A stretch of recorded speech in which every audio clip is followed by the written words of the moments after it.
हरिओम सभी को, योगा ज्ञान जर्नी परिवार में आप सभी का स्वागत है। शुरू करेंगे आज हम लोग क्लास। आज पढ़ने वाले हैं हम लोग कैसे हम लोग जो समस्या उत्पन्न करने वाले जो छात्र है उसके साथ कौन सी व्यवस्था की गई है उनके बारे में आपको teaching method of yogic practice book में बताया गया है। ठीक है, कैसे डील करेंगे डिफिकल्ट स्टूडेंट के, इसके बारे में हम लोग अभी देखेंगे। ठीक है, तो बार बार मैं एक ही बात बोलूंगी, इस बुक का हर एक पॉइंट आपके लिए इम्पोर्टेंट है। ठीक है, बिल्कुल भी स्किप नहीं करना, बहुत छोटा सा यूनिट भी है आपके लिए, आराम से आप इसे कवर भी कर सकते हैं। तो हम देखेंगे सबसे पहले समस्यात्मक छात्रों की व्यवस्था, यानी कि dealing with difficult student. Okay, तो यहाँ पे बताया गया है अनवधानी वाचाल समस्यात्मक छात्रों से व्यवहार करने के नीचे लिखित प्रविधियों को अपनाया गया है। यानी कि जो भी बहुत ज्यादा चंचल बच्चे हैं, जो बहुत ज्यादा बातों बातों में बात घुमा घुमा के बोलने वाले हैं, ठीक है, क्लास में जो है परेशान करते हैं, इरिटेटिव चाइल्ड है, टॉकेटिव है, तो इस तरीके के जो बच्चे हैं उसको कैसे जो है संभाला जाए क्लास में, उसके बारे में बात की गई। ठीक है, तो जो छात्र कक्षा में बाधा डालते हैं उनका ध्यान पढ़ाई को कुछ क्षणों के लिए जो है रोककर अध्यापक को अपनी ओर खींचना और उसमें से किसी विशिष्ट छात्र की ओर निरंतर देखते हुए उसका नाम लेकर, यदि सारी कक्षा बाधित हो रही हो तो प्रश्न पूछते हुए किसी बाधक छात्र को कहे कि उनके कारण ध्यानपूर्वक पढ़ाई करने वाले और अध्यापक को ध्यान से सुनने वाले और कार्यरत सहपाठी के काम में बाधा आ रही है। तो परेशान कर रहे हैं तो क्या करना है, टीचर को उस समय तुरंत ये करना है कि थोड़े समय के लिए पढ़ाई को रोक देंगे और ध्यान जो है खींच कर किसी और छात्र के पास लेकर जाना है और ये बताना है कि दूसरे स्टूडेंट को भी जो है परेशानियां हो रही है आपके वजह से, या फिर उसे ये भी बताना है कि आपका ध्यान नहीं है, देखिए उसको समझ में आ रहा है लेकिन आपको समझ में नहीं आ रहा है। इस तरीके से भी ये बातें यहाँ पे, ठीक है। या फिर अध्यापक अध्यापक को चल रहा कार्य बंद कर किसी अन्य कार्य को प्रारंभ करना चाहिए। तो अगर इस तरीके से कोई स्टूडेंट परेशानी क्लास में डालता है तो उस समय अध्यापक को क्या करना चाहिए, अध्यापन का कार्य उस समय बंद करके किसी और कार्य को प्रारंभ करना चाहिए। ठीक है, ये क्लियर है सभी को? यहाँ इंग्लिश में भी आप देख सकते हैं। ओके, इंग्लिश वाले आगे समझाने के उपरांत, अब समझाया गया बच्चों को क्लास में सबके सामने, उसके बाद अगर बच्चे जानबूझकर भी, बहुत सारे बच्चे ऐसे होते हैं समझाने के बाद भी बदमाशी करते हैं, तो समझाने के उपरांत भी कक्षा में जानबूझकर बातें करने वाले छात्रों को अलग करना उपयोगी हो सकता है। तो बहुत सारे, जब हम लोग भी छोटे थे तो क्या होता था, क्लास से बाहर निकाल दिया जाता था बहुत सारे बच्चों को, जो क्लास में बदमाशी करते थे उसको क्लास से बाहर खड़ा कर दिया जाता था। तो उसी तरीके से यहाँ बताया गया है कि अगर उसको समझा भी रहे हैं उसके बाद भी वो बदमाशी कर रहा है, जानबूझकर जो है बातें करने करने वाले छात्र को अलग जो है करना उपयोगी हो जाता है। परंतु यदि ये छात्र चेतावनी देने पर भी बाधा डालते रहते हैं तो उन्हें कुछ समय के लिए बाहर निकाल देना चाहिए। अगर समझाने के बाद भी बदमाशी कर रहे हैं तो उसे क्या करना चाहिए, क्लासरूम से बाहर खड़े कर देना चाहिए। फिर भी यह महत्वपूर्ण है कि निकाले गए छात्रों को शीघ्र ही कक्षा में बुला लेना चाहिए और उसे कहा जाए कि अब भविष्य में उनसे अच्छे व्यवहार की अपेक्षा की जाती है। तो इस तरीके से ऐसा नहीं है कि उसे जो है खड़ा ही कर दे बहुत देर तक, थोड़ी देर के बाद बुला लेना चाहिए ताकि उसको थोड़ा सा आत्मग्लानि हो कि हम गलती कर रहे हैं, और फिर उसे क्लास में बुला लेना चाहिए। तो ये जो है दूसरी बातें की गई है। ये सब एक एक पॉइंट से क्वेश्चन पूछा जाता है, ध्यान रखना है आपको। आगे साथ ही साथ अध्यापक को जो है स्थिति पर भी नियंत्रण प्राप्त होगा यदि वो अधिक परिचित बड़े छात्रों से जो है संपर्क टालता है। छात्रों से मित्रता तो रखे परंतु उसे अपना सम्मान बनाए रखते हुए भी एक सामाजिक अंतर रखना आवश्यक है। ध्यान रखें कि आप छात्रों के अध्यापक हैं। तो ये जो है बात, जैसे कि अभी हम अपने बारे में अगर शेयर करें, मैं भी कॉलेज में पढ़ाती हूँ, तो बहुत सारे बच्चे ऐसे जो मेरे से बड़े भी है और छोटे तो बहुत कम ही है, जहां तक बड़े मेरे एज के ही है ज्यादातर, कुछ बच्चे छोटे भी हैं। तो ऐसी समस्या जो देखने को मिल जाती है क्योंकि हम लोग बहुत जल्दी फेमिलियर हो जाते हैं जिस तरीके से, तो ये बातें, लेकिन क्लासरूम में इस तरीके से मेरा बिहेवियर नहीं होता। हो सकता है कि बच्चों छात्रों के साथ अगर रास्ते में मिल गए तो हो सकता है बातें हो गई। तो लेकिन इस चीज़ को भी नियंत्रण करना बहुत ज़रूरी है, ठीक है? मैं भी इस चीज़ को पढ़ती हूँ तो मैं इम्प्लीमेंट करती हूँ। शुरू में तो समझ में नहीं आता था, क्योंकि शुरुआती थी फ़ेज़ था, लेकिन अब धीरे-धीरे सारी कुछ मुझे भी समझ में आ रहा है, क्योंकि जब ज़्यादा आप परिचित हो जाते हैं तो आपकी इज़्ज़त भी जो है घटने लगती है। नॉर्मली भी आप कहीं पे देखेंगे ना, अगर स्टूडेंट से ज़्यादा कनेक्ट रहेंगे तो आपकी इज़्ज़त धीरे-धीरे वो आपका रिस्पेक्ट करना कम कर देते हैं। तो इस तरीके से चीज़ें देखने में आती हैं। तो यही बातें यहाँ भी की गई हैं कि अगर आपकी कोई जान-पहचान के भी, समझ लीजिए आपके घर से भी कोई रिलेटेड व्यक्ति वहाँ पे पढ़ रहे हैं, तो ऐसा नहीं कि उससे बहुत ही बातें कर रहे हैं। तो इस तरीके से कार्य नहीं करना है क्लास कॉलेज में। उसके साथ ही किसी छात्र के प्रति मनमुटाव बनाने से भी बचना है। अगर किसी से आपका मनमुटाव हो गया है, तो उससे तो टीचर को बिल्कुल भी बच के रहना है। साथ में छात्र को सहायता करने में आपकी प्रभावशीलता, आपके धैर्य और सूझबूझ पर निर्भर करेगी। तो वो टीचर पे डिपेंड करता है कि किस तरीके से हम बच्चों को टैकल करें। अगर बहुत ज़्यादा फ़ैमिलियर भी हो गया है, तो क्लास में इस तरीके से ध्यान रखना है कि बच्चे जो है बिल्कुल उस तरीके से बिहेव ना करें जिस तरीके से बाहर कर रहे हैं। तो ये बिल्कुल भी नहीं होने देना चाहिए और मैं भी नहीं होने देती हूँ। तो ये जो है चीज़ें ध्यान रखनी है। ओके, क्लियर है सभी को? अब आगे देखेंगे सिटिंग अरेंजमेंट के बारे में बात की गई है। किस प्रकार जो है हमें बैठने की व्यवस्था करना है जब हम योगा अभ्यास करवा रहे हैं, उस समय की बातें की जा रही हैं। ठीक है, कक्षा में बैठने की व्यवस्था पंक्तियों में, अर्धचंद्राकार या फिर छोटे गोले में रखकर की जा सकती है। ठीक है, तो आपको जो है वो आपके ऊपर डिपेंड करता है कि आप उसे रो में बैठाएँगे या फिर लाइन बाय लाइन बैठाएँगे या फिर सर्कल में बैठाएँगे या फिर स्मॉल सर्कल में बैठाएँगे। ये जो है इस तरीके से हम लोग बैठाने की प्रक्रिया को देखते हैं। Okay, 1 second.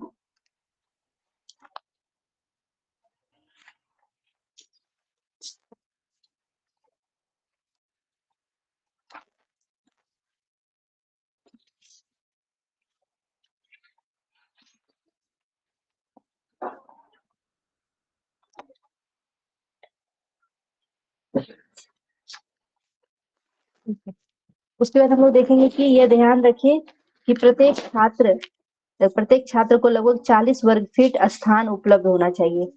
तो जब हम लोग योगाभ्यास कराते हैं तो मैट हम लोग लेके बैठते हैं। तो मैट जब आप लेके बैठते हैं, मैट को जब बिछाते हैं, वो मैट की जो है एरिया वो तो है ही, इसके साथ ही आपको 40 वर्ग फीट, मतलब एक स्टूडेंट के लिए जो है ये ज़रूरी है कि 40 वर्ग फीट उसके लिए स्थान होना चाहिए। ठीक है? 40 स्क्वायर फीट जो अरेंज तक रूम जो है अकॉर्डिंगली उसके साथ उसके जैसा होना चाहिए। ये स्टूडेंट के लिए, ईच स्टूडेंट के लिए ये आपको ध्यान रखना है। या फिर हम लोग इस तरीके से भी बोलते हैं, जैसे कि अगर हम लोग दरी में बैठाए हुए हैं तो ये बोलते हैं कि अपने क्या बोलते हैं, जहाँ भी बैठे हुए हैं अपने दोनों हाथों को खोल ले, left side and right side दोनों साइड से अपने हाथ के बराबर का डिस्टेंस लेकर ही बैठे। इस तरीके से आप लोग भी करवाते होंगे, ताकि जब भी कुछ अभ्यास कराया जाए तो उनमें टकराव नहीं हो। इस तरीके से कराया जाता है। तो यहाँ पे वही बातें की गई है कि प्रत्येक छात्र को लगभग 40 वर्ग फीट स्थान उपलब्ध होना चाहिए और तदनुसार कक्षा में व्यवस्था रखी जाए। इसके अनुसार जो है कक्षा में व्यवस्था होनी चाहिए। भूमि पर दरी बिछी होना जो है श्रेयस्कर बोला जाता है, परंतु यदि दरी उपलब्ध ना हो तो भूमि पर अच्छी प्रकार अच्छी प्रकार जो है भूमि स्वच्छ की गई हो और छात्र अपनी अपनी चटाई या फिर पट्टी बिछाए। दरी या फिर पट्टी पर छात्र का जो है अपना 3x6 फीट का स्वच्छ जो है कपड़ा बिछा होना चाहिए। तो यहाँ पे आपको याद रखना है कि जो आपकी मैट की जो यहाँ पे बताया गया है लंबाई चौड़ाई, वो बताया गया है 6x3। ठीक है, हम लोग बात करते हैं आयत के जैसा होता है ना हमारा, तो BH बोलते हैं ना, ब्रेथ और हाइट के बारे में बात करते हैं, तो 6 इंटू क्या होना चाहिए, 3 होना चाहिए। ठीक है, 3x6, सॉरी 3x6। तो यहाँ पे देख सकते हैं आपके क्लॉथ 6 फीट इंटू 3 फीट।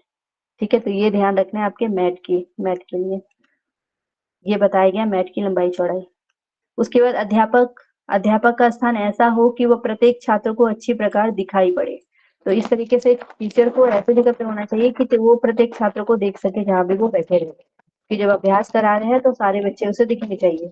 यदि छात्र समूह बड़ा हो तो अध्यापक दिखाई पड़ने की दृष्टि से एक मंच का होना श्रेयस्कर है। और अगर बड़ा समूह हो, जैसे कि बाबा रामदेव वगैरह कहीं जाते हैं तो देखिएगा उनका स्टेज बड़ा सा बना रहता है और नीचे सारे जो है बैठकर लोग सीखते हैं, तो सब वो सभी लोगों को देख पाते हैं ऊपर से, उनका ऊंचा स्थान पे बैठाया जाता है। तो छोटे समूह के लिए जो है छात्रों को अर्धचंद्राकार जो है बिठाना अच्छा होता है। अर्धचंद्राकार तरीके से जैसे यहाँ पे टीचर बैठे हुए और इस तरीके से बच्चे हैं, ठीक है। तो अर्धचंद्राकार बिठाना जो है वो छोटे समूह के लिए, ये याद रखना है आपको, यहाँ में पूछा गया बहुत बार क्वेश्चन।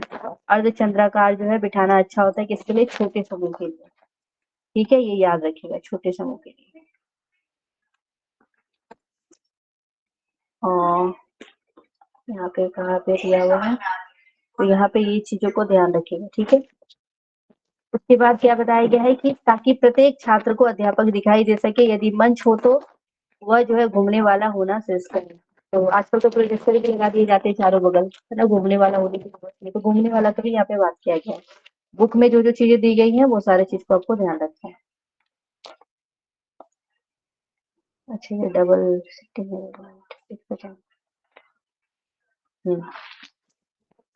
उसके बाद बताया गया है कि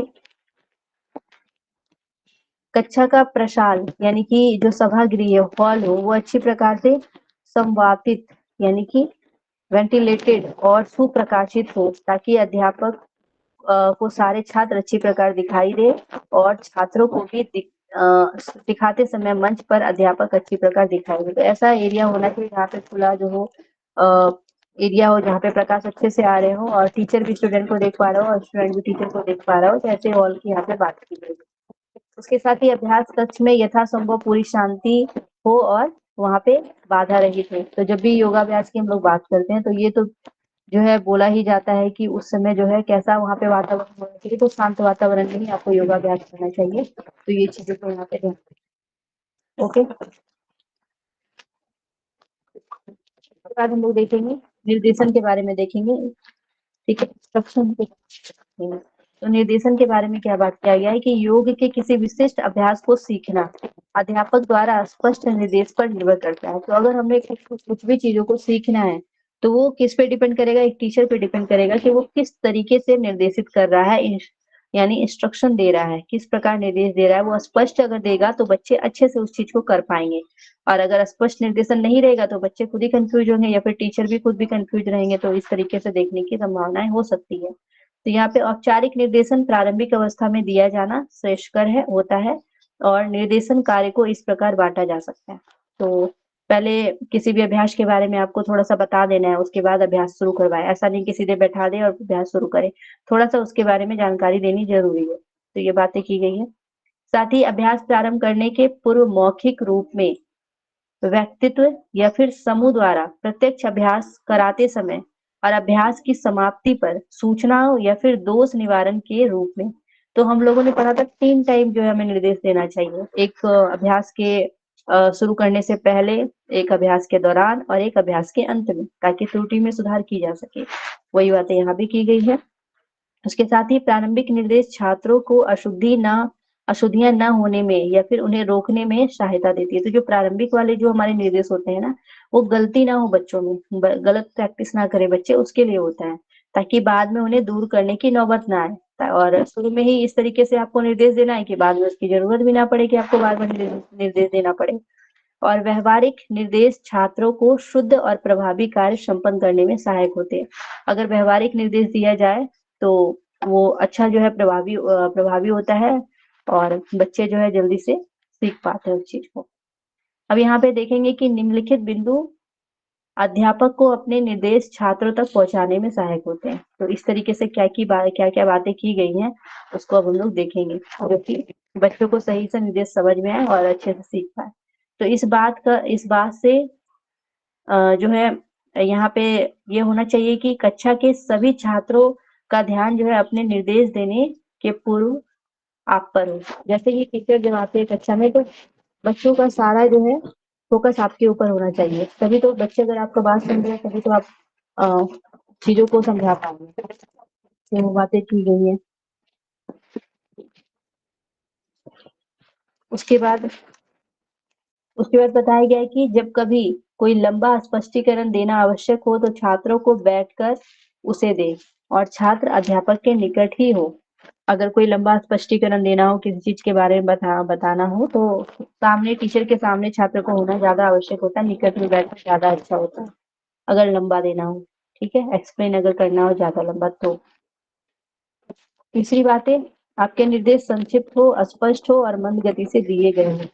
तो ये तो योग में परम आवश्यक है कि निर्देश जो होता है वो संक्षिप्त में देना है और साथ में जो है स्पष्ट देना है और मंद गति से देखना है। ठीक है, स्पोकन स्लोली, तो ये ध्यान रखना है और परफेक्टली क्लियर होना चाहिए। ठीक है, और आपके निर्देश जो है संक्षिप्त में होना चाहिए। ठीक है, इंट्रोडक्शन ब्रीफ। उसके बाद एक समय में केवल एक ही बातों के निर्देश होने चाहिए। अब एक ही समय में बहुत सारी चीजें अगर बच्चों को बता देंगे, अगर इंट्रोडक्शन दे देंगे एक ही समय में बहुत सारी चीजें तो बच्चे समझ नहीं पाएंगे। तो एक समय में केवल एक ही निर्देश जो है बताना है, ये बताए गए। साथ में छात्रों का ध्यान आकर्षित बनाए रखने के लिए भिन्न भिन्न शब्द प्रयोग को अपनाएं। एक ही वर्ड को बार बार प्रयोग नहीं करना है। इस प्रकार इंग्लिश में एक वर्ड के हिंदी में ही या फिर इंग्लिश में ही हम बात करते हैं कि एक ही अलग अलग वर्ड के एक ही तरीके से शब्द निकल सकते, मीनिंग निकल सकते हैं। तो उस तरीके से जैसे कि हम लोग एंटो साइनो की बात करते हैं ना, साइनोनिम्स उसके जो होते हैं, तो उसको यूज यहाँ पे करना चाहिए। जैसे कि यदि छात्र कोई बात पहली बार नहीं समझ पाए तो पुनः जो है उसे परिवर्तित शब्दों में समझाएं। अगर छात्र नहीं समझ पाए तो उसको दूसरे तरीके से, दूसरे शब्दों से बोल के आपको समझाना है। उसके बाद प्रत्यक्ष क्रिया का अभ्यास प्रारंभ किए जाने के पूर्व उसकी क्रिया विधि को स्पष्ट करें। तो कोई भी क्रिया अगर प्रत्यक्ष कर रहे हैं, प्रत्यक्ष क्रिया का अभ्यास अगर प्रारंभ किए जाने से पहले जो है उस क्रिया की विधि को स्पष्ट करना चाहिए कि इस तरीके से आपको ऐसे ऐसे करना है, तो ये बताया जाना चाहिए। तो ये 6 जो है आपको यहाँ पे ध्यान रखना है, जो कि इस तरीके से आपको अध्यापक को निर्देश देना है बच्चों को, ताकि वो अध्यापक को किस तरीके से कक्षा में निर्देश देना है उसके बारे में यहाँ पे 6 बातें बताई गई है। और एक एक पॉइंट इसका इम्पोर्टेंट है, एग्जाम में इससे क्वेश्चन पूछा जाए। ठीक है, क्लियर है सभी को? अब यहाँ पे देखिए बैठने की व्यवस्था जो है यहाँ पे दी गई है। जैसे यहाँ पे टीचर बैठा हुआ है, इस तरीके से बच्चे इस प्रकार बैठ सकते हैं। ठीक है, फिर यहाँ पे दोनों साइड लाइनिंग में बैठ सकते हैं। ये आपका अर्धचंद्राकार हुआ जो कि छोटे समूह के लिए है। आप आयताकार बैठ सकते हैं। ठीक है, सर्कल बनाकर बैठ सकते हैं, रेक्टेंगल टाइप। तो इस तरीके से जो है ये बैठने की इस तरीके से व्यवस्था की गई है। सारे के बारे में लिखा नहीं गया है, पिक्चर में इस तरीके से दिखाया गया है, लेकिन लिखा एक दो के भी बारे में किया गया है। ठीक है, आगे अब हम लोग देखने वाले हैं दृश्य श्रव्य साधन के बारे में। ठीक है, दृश्य श्रव्य साधन। ठीक है,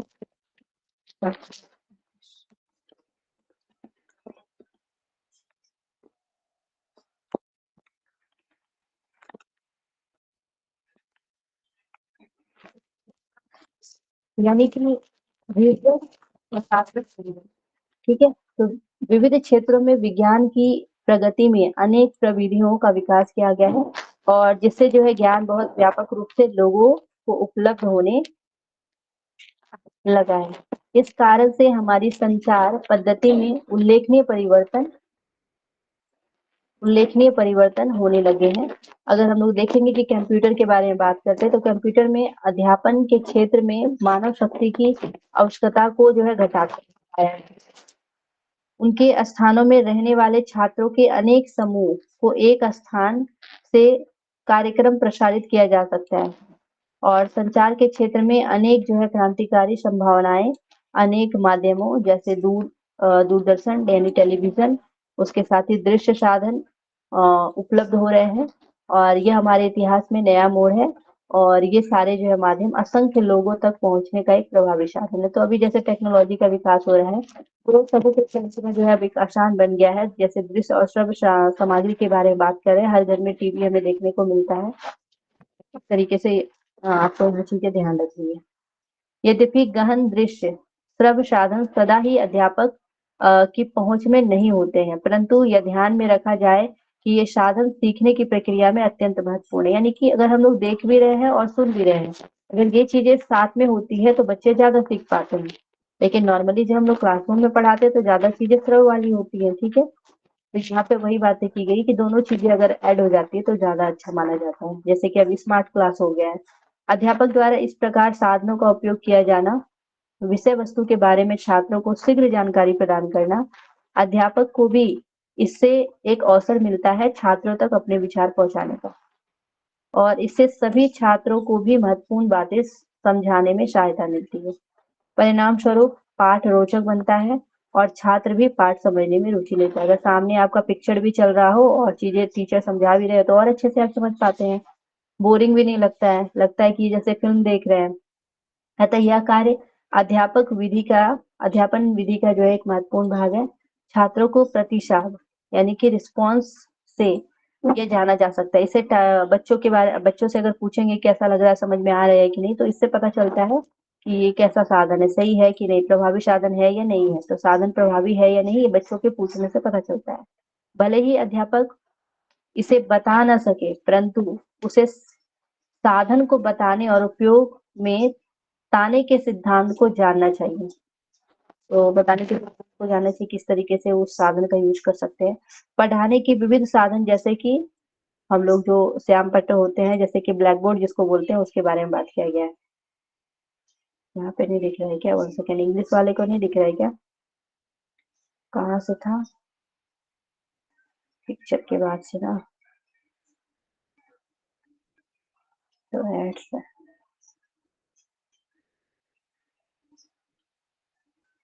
हाँ यही है ना, okay. Audio and visual aids.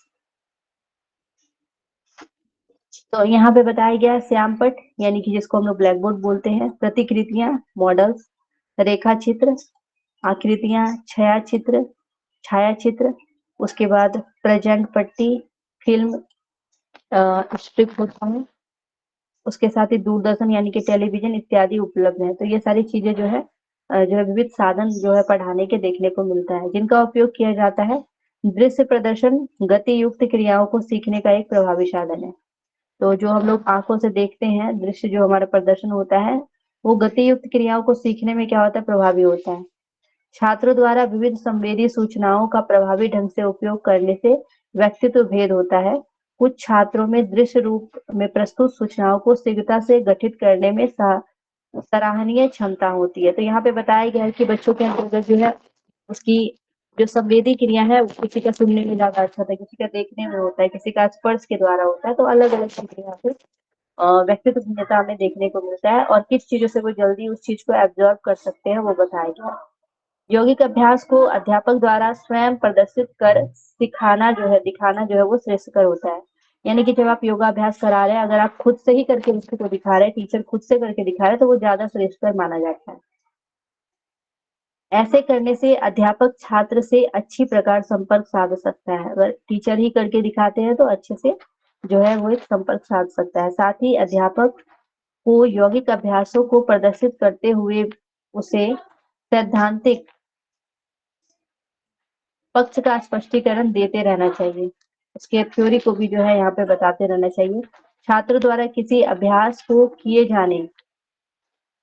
जाने के पूर्व उसे दृश्य प्रदर्शन के रूप में प्रस्तुत करना प्रभावी होता है। तो कोई भी अभ्यास कराने से पहले क्या करना चाहिए, एक तो से या तो खुद से या तो फिर किसी छात्र को बुलाकर, अगर किसी को पहले से आता है तो एक बार उसके सामने प्रदर्शन करवा दिया जाना चाहिए, जिससे बच्चे जो है और आसानी से सीख सके।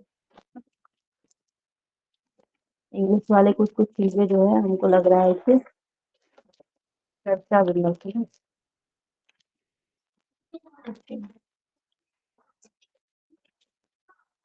कुछ चीजें छूट गई है, मैं एक बार फिर से कोशिश करूंगी कि इसको डालूं, ठीक है। तो अब आगे देखते, समझ में तो आ रहा है ना, कोई दिक्कत तो नहीं आ रहा मीनाक्षी जी? बातें समझ में आ रही है कि नहीं? अब हम लोग चर्चा विमर्श देखेंगे। पाठ के अंत में थोड़ी देर के लिए प्रश्नोत्तर का जो है कार्य करने से जो है उपलब्धि का मूल्यांकन होने और छात्रों की कठिनाइयों का निराकरण करने में सहायता मिलती है। तो यहाँ पे हम लोग पाठ के अंत में क्या होता है कि जब भी क्लास कंप्लीट हो रहा होता है तो आप लोगों को सर जैसे कि क्वेश्चन करवाते हैं या फिर मैं भी करवाती हूँ, तो क्वेश्चन करवाने से क्या होता है आपके सारे डाउट्स जो है क्लियर हो जाते हैं। ठीक है, तो वही बातें की गई है कि अंत में जो है क्वेश्चन कराना या फिर बच्चों से उसका मूल्यांकन जो है करना बहुत जरूरी होता है कि बच्चे सीखे कि नहीं, आज हमने जो पढ़ाया उससे कुछ आप सीखे कि नहीं। तो इसके लिए टीचर जो है यहाँ पे बताया गया कि निम्नलिखित संकेत प्रश्नोत्तर या फिर चर्चा के कार्य में उपयोग होंगे। तो यहाँ पे किस तरीके से प्रश्न जो है पूछ सकते हैं बच्चों से, और यही बातें यहाँ पे किया गया है। ठीक है, तो यहाँ पे छात्रों को प्रश्न पूछने को जो है प्रोत्साहित करें और अपने विचार चर्चा हेतु समूह को संबोधित करें। तो बच्चों को जो है जब हम लोग प्रश्न पूछने के लिए बोलते हैं तो अपने आप में क्लास में एक खुद का प्रेजेंटेशन भी उसका होता है, क्योंकि बहुत सारे छात्र डरते भी है क्वेश्चन पूछने से या फिर खड़े भी नहीं होते हैं, बात भी नहीं करते, तो इस तरीके से वो खुद को प्रेजेंट भी कर रहा होता है वहाँ पे। और यहाँ पे छात्रों को प्रश्न जो है पूछने के लिए क्या करना चाहिए, प्रोत्साहित करना चाहिए, मोटिवेट करना चाहिए कि आप प्रश्न पूछिए, नहीं पूछिएगा तो कैसे सीखिएगा। अगर मन में कुछ प्रश्न है तो पूछना बहुत जरूरी हो जाता है, बाद में फिर वो चीजें समझ में नहीं आती। तो छात्रों द्वारा जो है प्रस्तुत छोटे प्रश्नों को ना तो छोटे प्रश्न पूछे तो ना तो उसे हतोत्साहित करे और ना ही उनकी हंसी उड़ाए। अगर कोई बच्चा कोई ऐसा प्रश्न पूछ दिया है जो कि बहुत इजी है और उसको पता नहीं है, तो उसे जो है इस तरीके से उसे बुरा फील नहीं करवाना चाहिए और ना ही उसका मजाक उड़ाना चाहिए। ठीक है, ये बातें टीचर को ध्यान रखनी है। उसके साथ ही यथासंभव सभी छात्रों को चर्चा में सम्मिलित करने का प्रयास करें, ना कि कुछ ही छात्र सदा उत्तर देने में आगे रहे। अब जैसे अपने ही क्लास में देखते हैं कुछ बच्चे बहुत ज्यादा एक्टिव है, ज्योत्सना जी हो गई, मीनाक्षी जी हो गई, ज्योति जी हो गई, तो ये सब बहुत एक्टिव है, बाकी लोग कुछ कुछ जवाब देते ही नहीं है। और भी लोगों के नाम होंगे, मुझे याद नहीं आ रहा है। ठीक है, तो बाकी लोगों को भी जो है जवाब देते रहना है, ऐसा नहीं है कि कुछ ही लोग बोले। ठीक है, मैं बोलती हूँ कि गलत भी हो तो भी आपको जवाब देना है। आपको क्या करिए, प्रोत्साहित कर रही हो, ऐसा नहीं बोल रही कि आप नहीं दे रहे हैं या फिर गलत क्यों दे रहे हैं। आपको देना जरूरी है क्योंकि आप अभी देना भी नहीं शुरू किए, इस वजह से पहले तो जवाब देना होगा, क्वेश्चन पूछना होगा।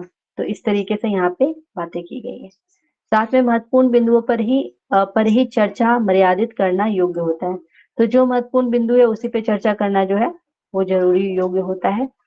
क्योंकि जैसे जैसे हम लोग कभी कभी क्लास में क्या होता है ना, दिशा से भटक जाना, जैसे कि कभी उपनिषद में आप चले गए या फिर किसी और ग्रंथ में चले जाते हैं तो पूरा डूबने लगते हैं, और लेकिन हम लोग यहाँ पढ़ क्या रहे हैं, एग्जाम की दृष्टि से पढ़ रहे हैं, तो फिर हम लोग अपना ध्यान फिर उस चीज में लाते हैं और फिर आगे की ओर बढ़ते हैं। नहीं तो फिर एक एक टॉपिक कितना लंबा हो सकता है, ये सर भी बहुत बार चर्चा कर चुके हैं आप लोगों के सामने, है ना, जैसे योग दर्शन में। उसके साथ ही चर्चा के कार्य में अध्यापक छात्र से अधिक जानने वाले होने चाहिए। तो ये भी ध्यान रखना है कि टीचर को जो है छात्र से अधिक नॉलेज होना चाहिए। यदि किसी बिंदु को अध्यापक नहीं जानता है या फिर उसे नहीं समझा पाता है तो उसे निसंकोच अपनी असमर्थता मान लेनी चाहिए और बता देना चाहिए कि वह उस बिंदु को अगली कक्षा में समझा देगा। जैसे कि मैं ही क्लास में बहुत बार आप लोगों को बोलती हूँ कि आज नहीं कर पाएंगे, थोड़ा और भी चीजें हमें देखना है, या फिर सर ही बोलते हैं नेक्स्ट क्लास में आपको इसके बारे में जरूर समझा देंगे, इस तरीके से। मतलब अपनी कमजोरी यहाँ पे दिखाने वाली कोई बात नहीं। अगर नहीं आ रहा है, टीचर भी एक स्टूडेंट होता है, ये तो सबको पता है कि हम लोग सब पढ़ के ही सीखते हैं, और एक टीचर जो है जिंदगी भर सीखता रहता है। ये बातें हमेशा एक टीचर को ध्यान रखनी चाहिए, और उसे बिल्कुल भी ये नहीं सोचना चाहिए कि हम टीचर है और हमें नहीं आ रहा है, मेरा बेइज्जती हो जाएगा, इस तरीके की बातें नहीं सोचनी। सिर्फ यही होना चाहिए, नहीं आ रहा है तो नेक्स्ट क्लास में आपको बता देंगे, इस तरीके की बात है। ओके, उसके बाद हम लोग देखेंगे कि ये ध्यान में रखें कि छोटे बालक इतने परिपक्व नहीं होते हैं कि वो समूह चर्चा के कार्य में सहयोगी असहभागी हो सके, अतः उन्हें अन्य प्रकार से कार्य और सहभागी होने के लिए प्रोत्साहित करें। तो जो छोटे बच्चे होते हैं उसे ग्रुप डिस्कशन में इस तरीके से वो पार्टिसिपेट नहीं कर सकते, वो तो खेलने लगेंगे ना, तो उसे किसी अलग तरीके से उसे जो है प्रोत्साहित करना चाहिए। उसके साथ प्रश्न कार्य को दिए जाने की समयावधि मर्यादित रखें, केवल महत्वपूर्ण और प्रासंगिक प्रश्न पर चर्चा होने की दृष्टि से प्रयास करें, कम महत्व के प्रश्नों पर समय न लगाएं। अब जो चीजें आपको ज्यादा एग्जाम में पूछी जा रही है उसी चीजों पे तो फोकस करेंगे ना हम लोग, कि कुछ भी प्रश्न पे हम लोग फोकस करें। ठीक है, उससे समय भी जाएगा और कुछ उसका जो है आउटपुट भी नहीं मिलेगा, तो ये चीजों को ध्यान रखना है। ओके, अब आगे पाठ अतिरिक्त अभ्यास। तो योगाभ्यास को प्रारंभ करने और प्रविधियों को स्पष्ट करने के कार्य चालू होने पर छात्रों को अपने घर पर जो है उसे स्वयं अभ्यास करने को जो है प्रोत्साहित करें और घर पर अभ्यास करने से छात्रों को प्रेरित करते रहें और उन्हें सब प्रकार से अशुद्धियां सुधारने, संपरिवर्तन और सुधार करने हेतु अगले कालांश में सहायता करने का आश्वासन दें। तो पाठ अतिरिक्त अभ्यास में क्या बताया जाता है कि जैसे कि आज आपको सर्वांगासन बताया गया तो आप धीरे-धीरे जो है जैसे हलासन बताया गया तो धीरे-धीरे सर्वांगासन में जाए, सर्वांगासन से कैसे शीर्षासन में खुद से प्रैक्टिस करें, अगर नहीं हो पाएगा तो हम फिर से क्लास में बताएँगे। इस तरीके से यहाँ पे पाठ के अतिरिक्त अभ्यास जो कि आपको घर में जाके प्रैक्टिस करनी है उसके बारे में बताया गया है। ओके? क्लियर है सभी को?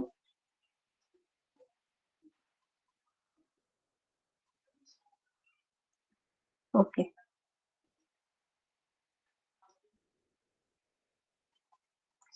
अब यहाँ पे हम लोग देखेंगे छठा अध्याय जो हम लोग देख रहे हैं।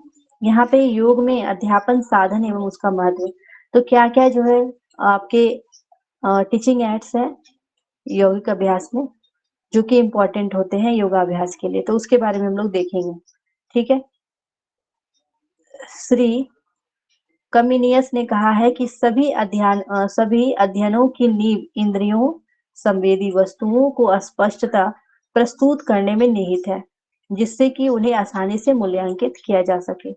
तो श्री कमिनियस के द्वारा जो ऐसा बोला गया है कि जो सभी जो अध्यापन की जो सीखने की जो हमारी तरीके उसमें जो हमारी इंद्रियां बहुत ज्यादा जो है नींव की काम करती है, साथ में हमारी संवेदी वस्तुएं जो है उसकी स्पष्ट जो है प्रस्तुत करने पे निहित करता है ये सारी चीजें। तो इस यही बातें यहाँ पे साधन अगर जितना अच्छा रहेगा तो बच्चे उतना अच्छा सीख पाएंगे, इसकी बातें की जा रही है। उपयुक्त विषय को समझाने तथा सीखने के लिए ये साधन प्रभावशाली तरीके प्रारंभक एवं अभिप्रेरक है, अतः अंत नहीं परंतु पढ़ाने में बेहतर तरीके हैं। यह जो है छात्रों के केवल मनोरंजन के लिए नहीं बनाया गया है बल्कि अधिकतम इंद्रियों, दृष्टि तथा श्रवण के प्रयोग के लिए बनाया गया है। बेहतर अध्यापन के लिए यह अति प्रभावशाली माध्यम है। आधुनिक काल में प्रत्येक अच्छा अध्यापक इसका प्रयोग करता है। तो यहाँ पे साधन के बारे में बात किया जाती है। तो हमको वो सारी साधनें जो है अपने पास रखनी है। आपका स्कूल में या कॉलेज में जैसे हम लोग हर कॉलेज स्कूल वगैरह में लेबोरेटरी भी वो रहता है ताकि बच्चों को वहां जाके खुद प्रयोग करके दिखाया जाए तो इससे बच्चे ज्यादा आसानी से सीख सकते हैं। थ्योरी पढ़ने से अच्छा जाके प्रैक्टिकल में सीख सकते हैं, तो ये सारी सुविधाएं होनी चाहिए। या फिर स्मार्ट बोर्ड भी हम बोल सकते हैं जहाँ पे हम लोग अच्छे से उसे देख और सुन करके अच्छे से समझ सकते हैं। तो यहाँ पे हम लोग देखेंगे साधनों के विभिन्न प्रकार, डिफरेंट टाइप्स ऑफ एड्स देखेंगे। तो यहाँ पे देखेंगे कि अध्यापक को अधिकतम संभावित चैनलों जैसे कि मोटर एवं ज्ञानेंद्रियों का प्रयोग करना चाहिए। तो यहाँ पे जितना मैक्सिमम हो सके पॉसिबल हो सके तो हमारे channels like motor and sense organs का जितना ज्यादा हो सके यूज कर सके बच्चे, जिसके द्वारा छात्र उपयुक्त विषयों को उसके कौशल के साथ समझ सके। यानी जो भी चीज उसके थ्रू वो समझ सकता है उसे आसानी से वो समझ लेगा। उद्यान, मौली, अग्निसार जैसे अभ्यासों को बेहतर समझाने के लिए स्पर्श रूपात्मक को प्रयुक्त करना चाहिए। तो इस तरीके से उसे जो है स्पर्श करके उसे स्पर्श रूपात्मक के रूप में प्रयुक्त करना चाहिए। उसके साथ ही इस रूपात्मकता को अंधे व्यक्ति के लिए प्रयोग किया जा सकता है। तो यहाँ पे जैसे कि अगर आपको नहीं पता है कि किस तरीके से करना है, कोई अगर अंधा व्यक्ति है तो उसको पेट कैसे उद्यान बंद लगा रहे हैं तो हमारा पेट अंदर जा रहा है, इस तरीके से उसे स्पर्श करके वहां पे हम समझा सकते हैं अंधे व्यक्ति को। ठीक है? उसके साथ ही यौगिक अभ्यासों के विभिन्न मानकों को अंधे व्यक्तियों के लिए भी प्रयोग किया जा सकता है। तो योगाभ्यास को हम लोग अंधे व्यक्तियों के द्वारा भी इसको प्रयोग करवा सकते हैं। इसे सभी संभावित चैनलों द्वारा प्रयोग करें। तो जितने भी हम अपने चैनल को यूज कर सकते हैं जैसे कान हो गए, जैसे ग्रामोफोन, रेडियो, कान के ये आपके जो है श्रव्य सामग्री है, ठीक है, कान के लिए ग्रामोफोन और रेडियो, आंख जैसे कि चित्र के लिए cinema, camera, black board, bulletin, मानचित्र, चार्ट, ये सारा आपका क्या है तो ये दृश्य सामग्री हो गए। आंख और कान दोनों का अगर देखेंगे तो चलचित्र या फिर दूरदर्शन हो जाएगा, टीवी हो जाएगा, या आपके एग्जाम में पूछा गया है कि दोनों से क्या, आंख और कान दोनों से रिलेट करके तो टीवी याद रखना है। उसके साथ ही गतिविधि जैसे शैक्षणिक दौड़ा या फिर यात्रा, कभी कभी हम लोग भ्रमण करने के लिए भी जाया जाता है। अन्य तरीके जैसे कि समाचार पत्र, किताबें और यौगिक ड्रामा, तो ये सारे चीजों से हम लोग सीख सकते हैं। ठीक है, क्लियर है सभी को? ठीक है, यहाँ पे इंग्लिश में दिया गया है, इसे आप देख सकते हैं। ठीक है, ग्रामोफोन और रेडियो हो गया। I like picture, movie, camera, black board, bulletin, map और चार्ट, ड्राइंग्स, डायग्राम्स। और आई और ईयर दोनों का अगर देखेंगे तो साउंड, मोटर, पिक्चर, साथ में टेलीविजन। और एक्टिविटी लाइक एजुकेशन, टूर और ट्रैवल, तो इसके थ्रू हम देख सकते हैं। अदर वे भी होगा, means like news papers, books और यौगिक ड्रामा। अब आगे देखेंगे संभावित चलचित्र का प्रयोग करते हुए कैसे हम लोग चलचित्र का यूज करेंगे। पिक्चर, ठीक है, पॉसिबल पिक्चर्स के बारे में यहाँ पे बात किया जा रहा है। यूजिंग ऑल पॉसिबल पिक्चर्स, तो यदि विदित तथ्य का अच्छा चित्र हजारों शब्दों के सदृश होता है, तो जैसे कि बहुत सारी चीजों को आप लोग इतना सारा वर्ड का यूज लिखिए, मतलब बोलते हैं ना कि इतना सारा पढ़ना है तब हम उस चीज को समझेंगे। अगर हमें कुछ ऐसा पिक्चर अगर हमारे सामने रख दिया जाए कि हम उसे एक बार में देख के समझ जाए, ठीक है। अब जैसे आपको हड्डियों का नाम है, ठीक है, हड्डियों का नाम अगर आपके सामने बुक में जब आप देखेंगे बिना पिक्चर के, आप देखते हैं अरे बाप रे इतना सारा नाम है, याद कैसे होगा, इस तरीके से दिमाग में आता है। लेकिन जब जैसे ही पिक्चर में देखते हैं अच्छा ये हाथ वाली हड्डी है, ये पैर वाली है, तो उसे जब डिवाइड करते हो तो आसानी से आप उसे समझ पाते हैं। तो वही बातें बोला गया है कि जो हजारों शब्दों के सदृश जो हमारा अच्छा चित्र जो होता है ना, वो हजारों शब्दों के सदृश होता है, ये बातें किया गया है। ठीक है, तो 100 वर्ड्स आपको यहाँ पे ध्यान रखना है। वे कहते हैं कि देखने में विश्वास करना है, देखने में विश्वास करना है, इसलिए कक्षा में अध्यापन साधनों की व्यवस्था आवश्यक है। हठयोग अभ्यास इसके लिए अपवाद नहीं है।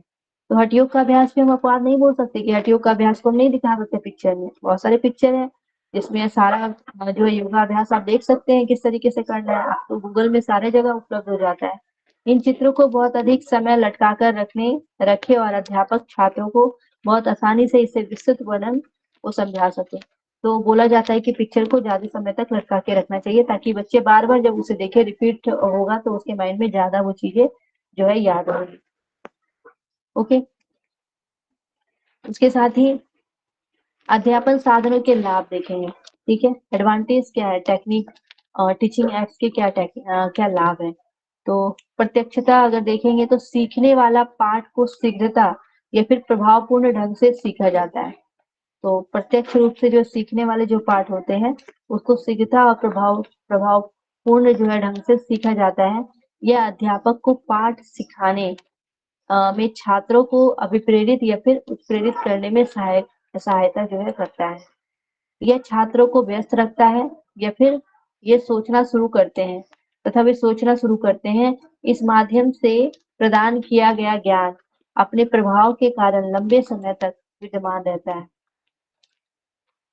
तो अध्यापन साधनों का क्या लाभ है वो यहाँ पे बताया जा रहा है कि हम जल्दी से जो है जब प्रत्यक्ष देखते हैं तो जल्दी से प्रभावपूर्ण ढंग से हम उससे सीख पाते हैं। और इससे क्या होता है कि अध्यापक को पाठ सिखाने में भी जो है उसको भी मजा आता है क्योंकि छात्र जल्दी सीख रहे होते हैं। टीचर के लिए सबसे बड़ा मोटिवेशन यही होता है कि बच्चे उस चीज को समझे। छात्रों को व्यस्त रखने में साथ में उसे सोचना भी शुरू कर सकते हैं उस क्षेत्र में। और इस माध्यम से प्रदान किए गए ज्ञान अपने प्रभाव के कारण लंबे समय तक विद्यमान रहता है। प्रदर्शन तथा विभिन्न साधनों के कारण उपयुक्त विषयों को छात्रों के लिए और अधिक स्पष्ट किया जाता है। पाठ का वांछित उद्देश्य तुरंत सॉरी पाठ का वांछित उद्देश्य तुरंत ही पूरा हो जाता है। और छात्र सर्वोत्तम जो है निर्णायक होते हैं कि साधन प्रभावशाली है या फिर नहीं। तो बच्चे जो है यहाँ पे प्रभावशाली होते कि ये जो भी साधन जो है बताया जा रहा है या फिर चित्र के द्वारा हम लोग देख रहे हैं तो वो प्रभावी है। अतः योग शिक्षक को साधन तैयार करने के मूलभूत सिद्धांतों का पता होना चाहिए।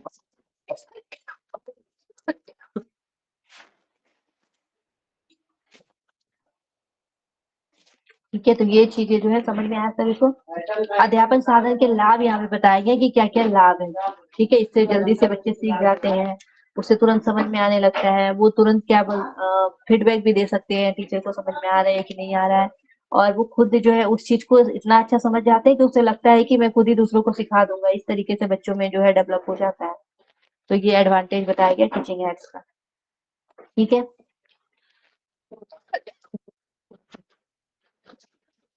हाँ, एक चीज यहाँ पे मैं बताना चाहूंगी। जब पहले क्लास 8 9 में हम लोग थे, तो जैसे कि ज्योग्राफी होता है वो बिल्कुल भी समझ में नहीं आता था, बुक में पिक्चर भी होते थे पर फिर भी समझ में नहीं आता था। लेकिन जैसे कि मैं कंपटीशन का तैयारी करती थी, और यूट्यूब में जब बहुत सारे वीडियो लोग बनाने लगे ज्योग्राफी को लेकर या फिर और भी सब्जेक्ट के, तो जब मैं उसे देखना शुरू की और इतना अच्छा से जब पिक्चर के माध्यम से हर चीज समझ में आने लगा, तो ऐसा लगता था कि हम भी किसी को पढ़ा देंगे उस चीज को, और इस तरीके से अच्छा लगता था, तो मजा भी आता था पढ़ने में। तो ये चीजें जो है देखने को मिलता है। उसके बाद आगे देखते हैं हम लोग अध्यापन साधनों को चयन करने के सिद्धांत या फिर उनके प्रारंभिक चरण। तो अध्यापन साधनों को हम लोग कैसे चयन करेंगे और उसके क्या सिद्धांत होना चाहिए, और प्रारंभिक प्रारंभिक चरण क्या होना चाहिए, वो हम लोग देखेंगे। ठीक है, सेलेक्ट करना है यहाँ पे आपकी जो है टीचिंग एड्स को। ठीक है, और इसके फर्स्ट स्टेप को हम लोग देखेंगे। तो अध्यापक को अति सावधानी पूर्वक अध्यापन साधनों का चयन करना चाहिए, ताकि उससे जो है सुपरिचित होना चाहिए, और जो भी आप साधन का यूज कर रहे हैं उसके बारे में टीचर को खुद पता होना चाहिए, सुपरिचित हो साधन से। अध्यापन साधनों का प्रयोग करने में नवीनता होनी चाहिए, यह सजीव होना चाहिए। ठीक है, उसके बाद है कक्षा में साधनों के अधिक प्रयोग को टालना चाहिए। तो अगर बहुत ज्यादा साधन का भी यूज करेंगे तो इससे भी दिक्कत है, तो बहुत ज्यादा साधनों का प्रयोग को भी टालना चाहिए। प्रयोग करने या प्रस्तुत करने के पूर्व साधनों की तैयारी करना चाहिए, और उनकी विधिवत जांच करनी चाहिए, और उन्हें तब प्रयोग करना चाहिए जब छात्र उन्हें ग्रहण करने के लिए तैयार हो, और इसका सामयिक प्रयोग करना चाहिए, तथा वे सही एवं तकनीकी रूप से उत्कृष्ट हो। उन्हें क्रमबद्ध रूप से प्रस्तुत करना चाहिए। अंत में चर्चा की जानी चाहिए कि साधन के द्वारा छात्रों ने क्या समझा। इस प्रकार अत्यधिक खर्च जो है नहीं होना चाहिए। तो इस तरीके का भी ध्यान रखना है कि बहुत ज्यादा साधन ही उठा के नहीं ले आना है, और एक चीज को सिखा रहे हैं उसके बाद फिर दूसरे साधन में ही लटके हुए हैं कि देखो ये भी साधन है, ये भी साधन है। तो इस तरीके से भी ज्यादा जो है साधन में नहीं लटका रहना है। अब आगे हम लोग देखेंगे, ये भी आपके लिए इम्पोर्टेंट है यहाँ पे, कि अध्यापन में प्रयोग होने वाले विभिन्न साधन कौन कौन से, various aids use in teaching. तो कौन कौन से वेरियस साधन है, तो सबसे पहले आपके ब्लैक बोर्ड है। ठीक है, इंग्लिश में भी देखिए ब्लैक बोर्ड। उसके बाद बुलेटिन बोर्ड है, बुलेटिन बोर्ड। ग्राफिक्स साधन हो जाएंगे, ग्राफिक्स डिवाइड है। साथ में सचित्र पाठ्य पुस्तकें हो जाएंगे, टेक्स्ट है आपके टेक्स्ट बुक। उसके साथ ही मैग्नेटिक जो है बोर्ड होना चाहिए। उसके बाद यौगिक मॉडल है, और ओवरहेड प्रोजेक्टर। ठीक है, ओवरहेड प्रोजेक्टर। साथ में दीवार पोस्टर या फिर चार्ट, और वॉल पोस्टर, और योग की तस्वीरें, योग पिक्चर। साथ में tape recorder, gramophone, loud speaker. तो टेप रिकॉर्डर है, ग्रामोफोन और लाउड स्पीकर हो गए। साथ में टेलीविजन, उसके बाद वीडियो सीडी। तो यहाँ पे टेलीविजन और वीडियो सीडी, उसके साथ ही जो है एलसीडी। ये सारी चीजें जो है ये अध्यापन में प्रयोग होने वाले विभिन्न साधन है, जो कि आपको पुस्तक में बताया गया है। तो ये कुछ साधन, जो कि 12 साधन दिए गए, आपको इसको याद रखना है।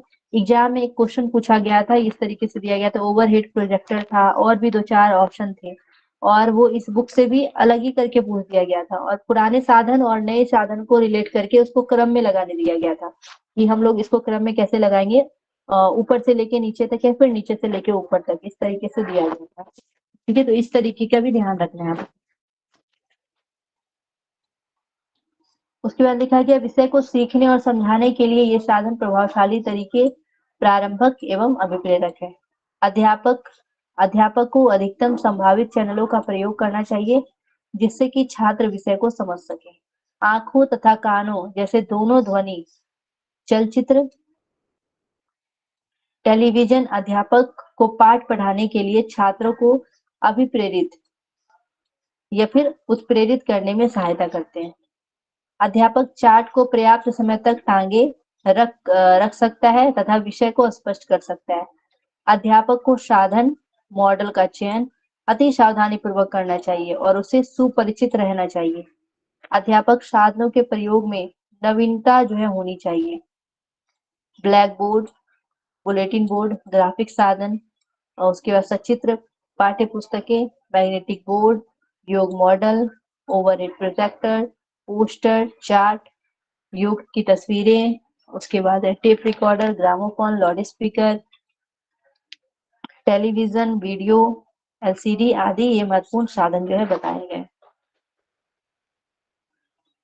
अध्यापक को कक्षा में नियमित रूप से अध्यापन साधनों का प्रयोग करना चाहिए। कम से कम उन्हें ब्लैक बोर्ड के साथ जो है स्टिक फिगर का प्रयोग करना चाहिए। इस माध्यम के द्वारा जो है निर्मित प्रभाव लंबे समय तक विद्यमान रहता है।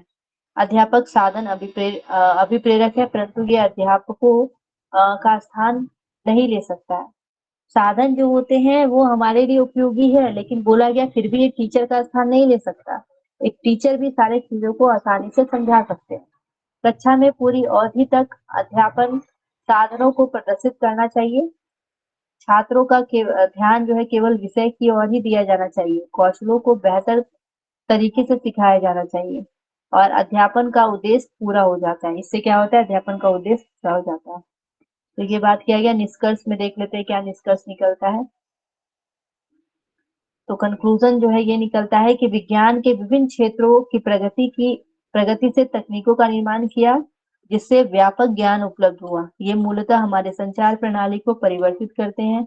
उदाहरण के लिए कंप्यूटर के प्रयोग ने शिक्षण का क्षेत्र में संख्या बल की आवश्यकता को कम कर दिया है। विभिन्न स्थानों में कई समूहों के छात्रों को एकत्रित स्रोतों से लाभ जो है पहुंचाया जा सकता है, जो कि विभिन्न समूहों को एक ही कार्यक्रम दिखा सकता है। बहुत सारी क्रांतिकारी जो है संभाव्यताएं हैं, जो कि ऐसे कि दूरदर्शन है, वीडियो है, सैटेलाइट है इत्यादि जैसे माध्यम द्वारा संचार के क्षेत्रों का प्रारंभ हम लोग करते हैं। और हमारे इतिहास में यह जो है नई अवस्था है और इन माध्यमों द्वारा विशाल जन समुदाय तक जो है पहुंचने के लिए असीम जो है संभाव्यताएं हैं। ठीक है, तो वही चीजें यहाँ पे वो सारी चीजें जो इसमें लिखा गया है।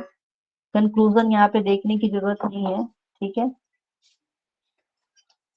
अब जो है आपका 7वां कंक्लूजन में वही सारी बातें जो है लिखा गया फिर से। ठीक है,